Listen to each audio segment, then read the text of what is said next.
Salut, c'est Thibaut. Aujourd'hui, on va parler numérisation par orthorectification. L'orthorectification, c'est le processus de correction de la géométrie d'une image de telle sorte qu'elle apparaisse comme si chaque pixel était acquis directement du dessus. En gros, on ne peut pas se fier à une photo pour faire une numérisation d'un playfield ou de tout élément parce que l'objectif a tendance à déformer. Et un exemple simple, si on prend en photo un quadrillage, il ne va pas apparaître bien parallèle et bien orthonormé. Donc le principe de l'orthorectification, c'est de redresser cette image-là pour redevenir précise. Donc le principe est assez simple.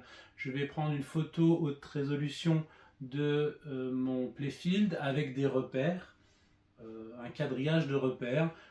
Tous les 13 cm en X et 13 cm en Y, je vais faire des repères. Donc ça va me faire un quadrillage. Je vais prendre une photo la plus orthonormée possible, la plus droite, avec le moins de déformation, sans zoom, avec la meilleure qualité, donc en RAW, sans compression. Et cette image-là, je vais l'importer dans mon ordinateur. Et à côté de ça, je vais faire un calque qui, lui, va être une image en pixels dans laquelle je vais mettre un repère tous les 500 pixels en X, 500 pixels en Y, ce qui va me faire un quadrillage aussi.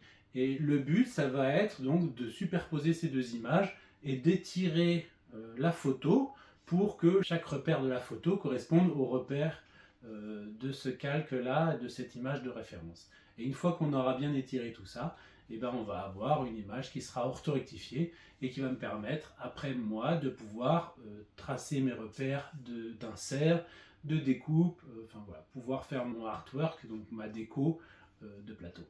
Voilà le principe, donc je vais vous montrer un peu plus en image.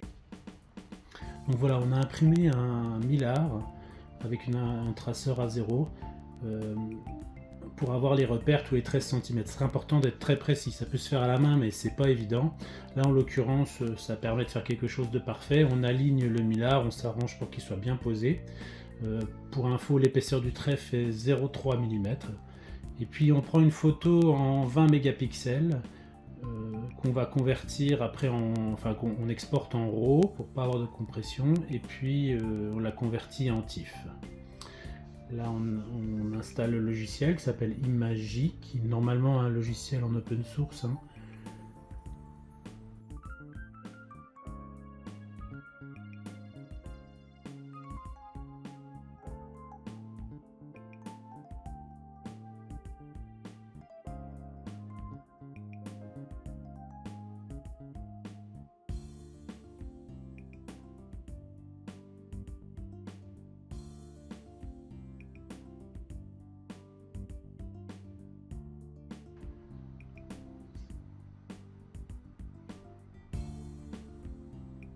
Donc là on lance le logiciel.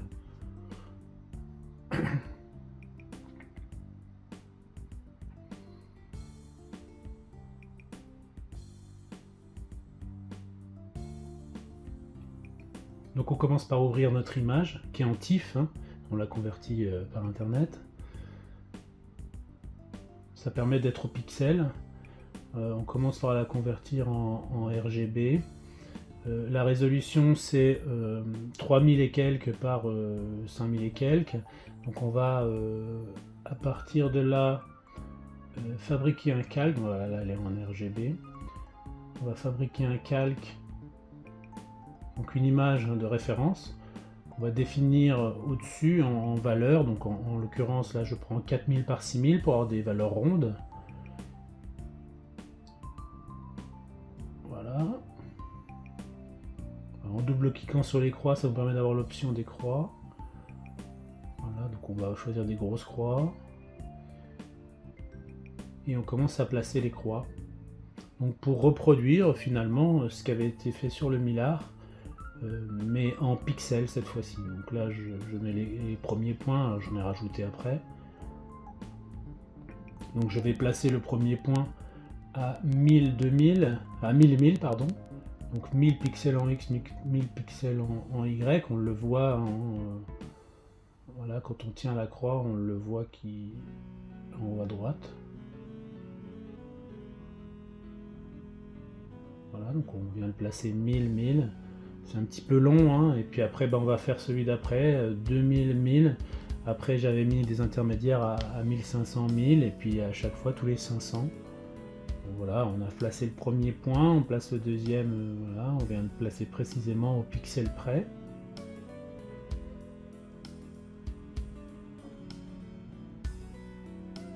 Une fois que tout est installé, donc on a notre image, on va tout de suite enregistrer la position de ces points là pour pas les perdre. C'est ROI Manager. Donc voilà, on fait Add. Il faut bien cliquer sur la photo sur laquelle on veut récupérer ces croix. On peut le renommer et puis après on l'enregistre. Là on l'enregistre.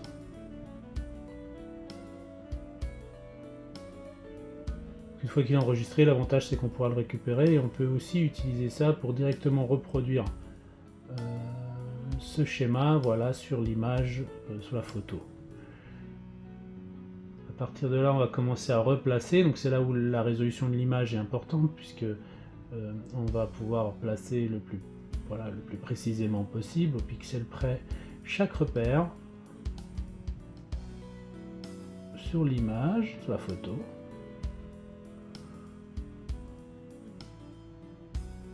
Et on fait ça pour tous les points, c'est un petit peu fastidieux mais ça se fait assez facilement.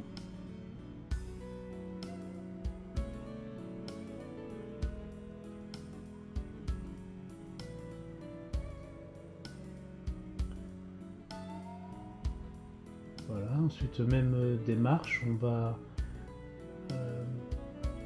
enregistrer ces repères là, si jamais toutefois on a un problème ou que le logiciel plante, ça nous évitera d'avoir à refaire, et si jamais on veut reproduire l'expérience, c'est toujours bien de le conserver. Donc on va réouvrir ROI Manager, on clique bien sur l'image, donc là en l'occurrence la photo, et on fait Add, voilà, on peut le renommer aussi et l'enregistrer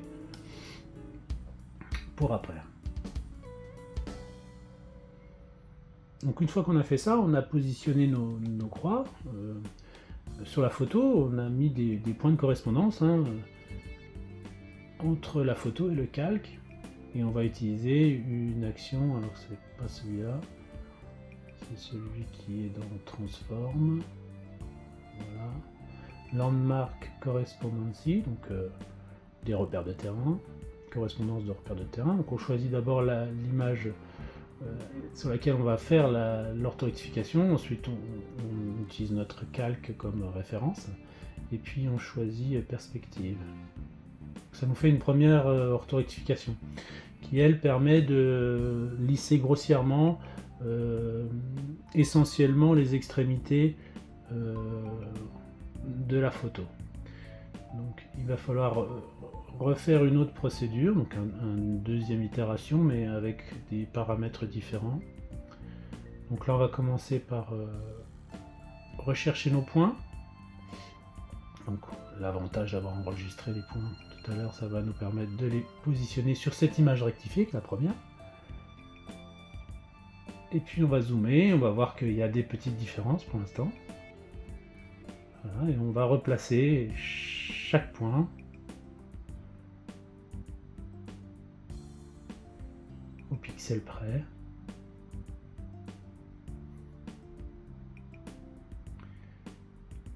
Jusqu'au dernier. Voilà. Une fois qu'on a fait ça, on va faire la deuxième itération. Toujours au même endroit, transform. Landmark Correspondency. Donc toujours le même, il faut faire attention de bien utiliser le calque. Et là on va utiliser la deuxième option. On va donner, voilà, on change un peu les paramètres et on fait en affiné, voilà, pour que là cette fois-ci ça vienne travailler sur l'intégralité de l'image. Donc là ça y est, on a notre image orthorectifiée.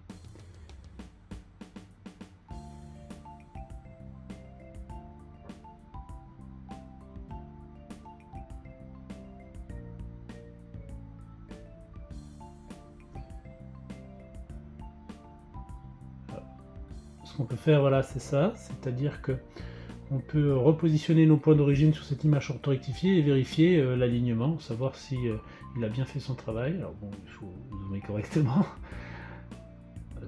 Voilà, on va y arriver. Voilà, donc on voit que les points sont tous bien alignés.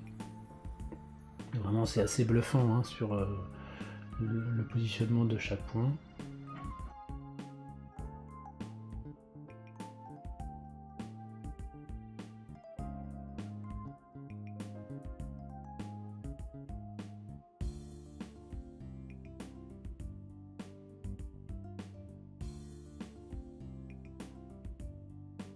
Voilà, donc après on va ouvrir Inkscape. Alors il faut remettre à l'échelle l'image. Je ne l'ai pas montré là, mais bon voilà, on utilise les repères.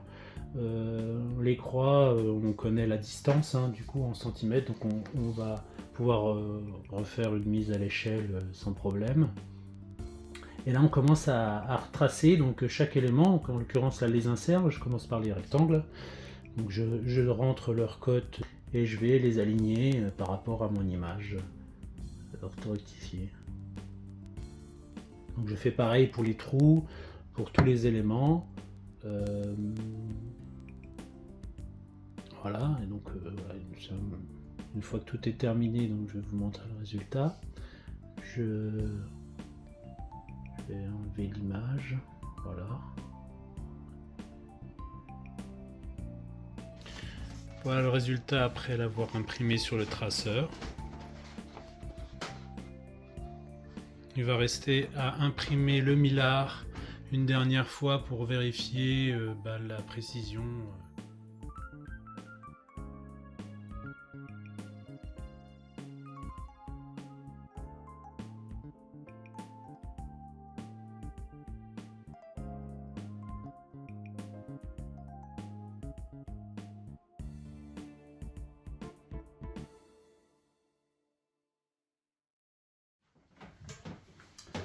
Voilà, en conclusion, ça marche très bien. J'ai une précision de l'ordre de 2 dixièmes, donc vraiment nickel. Un grand merci à Philippe qui a mis au point cette technique depuis quelques mois. Il a vraiment testé plusieurs logiciels, plusieurs techniques, plusieurs possibilités. Donc c'est vrai que voilà, il a très bien travaillé. Il m'a retiré une fière chandelle du pied. Et puis voilà, si comme moi vous avez tendance à expérimenter les choses, ça vous permet de récupérer une image numérique de votre playfield et ça c'est vraiment super. Voilà, si ma vidéo vous a plu, n'hésitez pas à liker et à vous abonner. Je vous dis à bientôt. Allez, bye bye!